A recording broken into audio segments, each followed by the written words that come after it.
नमस्कार, मैं शैलेंद्र कुशवाहा। आप देख रहे हैं विंध्य खबर। देश के प्रधानमंत्री नरेंद्र मोदी ने रविवार को नागपुर में आरएसएस के मुख्यालय का दौरा किया। करीब 24 साल बाद किसी पीएम ने यहां का दौरा किया है। इससे पहले अटल बिहारी वाजपेयी ने 27 अगस्त सन 2000 को प्रधानमंत्री रहते हुए डॉक्टर हेडगेवार स्मृति मंदिर का दौरा किया था। पीएम मोदी ने संघ के संस्थापक केशव बलिराम हेडगेवार व दूसरे सरसंघ चालक एमएस गोलवलकर के स्मारकों पर श्रद्धांजलि अर्पित की। इस दौरान संघ की तारीफ की। मोदी आखिरी बार नागपुर में संघ मुख्यालय में जुलाई 2013 में गए थे। उस समय वे गुजरात के मुख्यमंत्री थे। अब सवाल यह है कि आखिर प्रधानमंत्री नरेंद्र मोदी को 2 कार्यकाल के बाद आखिर नागपुर आरएसएस मुख्यालय जाने की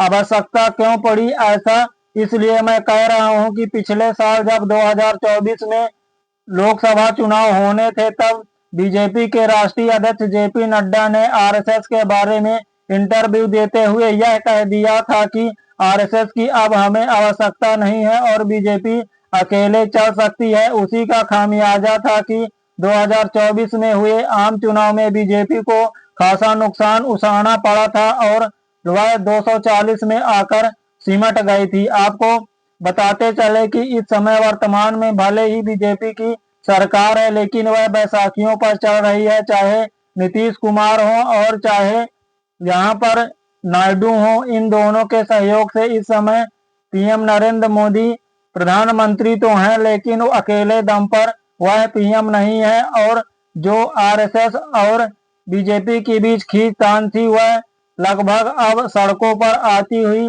नजर आ रही थी और आम लोगों में यह चर्चा थी कि बीजेपी और आरएसएस के बीच सब कुछ ठीक नहीं है। इसी बीच अब प्रधानमंत्री नरेंद्र मोदी आरएसएस मुख्यालय पहुंचे और क्या यहां पर आरएसएस की अब जीत हो गई है और आरएसएस अब पूरी तरह से कंट्रोल बीजेपी में चाहता है, चाहे वह प्रधानमंत्री पद को लेकर हो, चाहे बीजेपी के राष्ट्रीय अध्यक्ष को लेकर हो। क्योंकि बीजेपी के राष्ट्रीय अध्यक्ष की जो नियुक्ति होनी थी, उसके लिए एक्सटेंशन 40 दिन का जेपी नड्डा को दे दिया गया था और अब क्या बीजेपी के राष्ट्रीय अध्यक्ष की प्रधानमंत्री नरेंद्र मोदी के दौरे के बाद भी घोषणा कर दी जाएगी और सहमति से अध्यक्ष बना दिया जाएगा। क्योंकि पीएम नरेंद्र मोदी और अमित शाह चाहते थे कि इनके मन का राष्ट्रीय अध्यक्ष बने और आरएसएस अपने मन का राष्ट्रीय अध्यक्ष बनाना चाहता था। ऐसी चर्चाएं बाजार में थी, लेकिन अब क्या दौरा होने के बाद सब कुछ ठीक हो जाएगा और बीजेपी और आरएसएस में जो यह चर्चा थी आम लोगों के बीच में कि सब कुछ ठीक नहीं है, उस पर अब पूरी तरह से विराम लग जाएगा। यह तो आने वाला समय ही बताएगा। लेकिन वहां पर पीएम नरेंद्र मोदी ने संबोधित करते हुए यह भी कहा कि संघ के संगठन समर्पण सेवा को त्रिवेणी विकसित भारत को ऊर्जा प्रदान करती रहेगी। जब सेवा संस्कार में आ जाती है तो साधना बन जाती है। सेवा संस्कार साधना पीढ़ियों से स्वयं सेवकों को तपस्या और सेवा की प्रेरणा देते रहे हैं, तभी संघ के स्वयं सेवक निस्वार्थ काम करते रहते हैं। ऐसा कहना पीएम नरेंद्र मोदी का था। इसके अलावा आरएसएस के सरसंघ चालक मोहन भागवत ने भी बयान दिया है। उन्होंने कहा कि आज डॉक्टर साहेब संघ संस्थापक हेडगेवार का जन्मदिन है। दूसरे संघ प्रमुख माधवराव सदाशिवराव गोलवलकर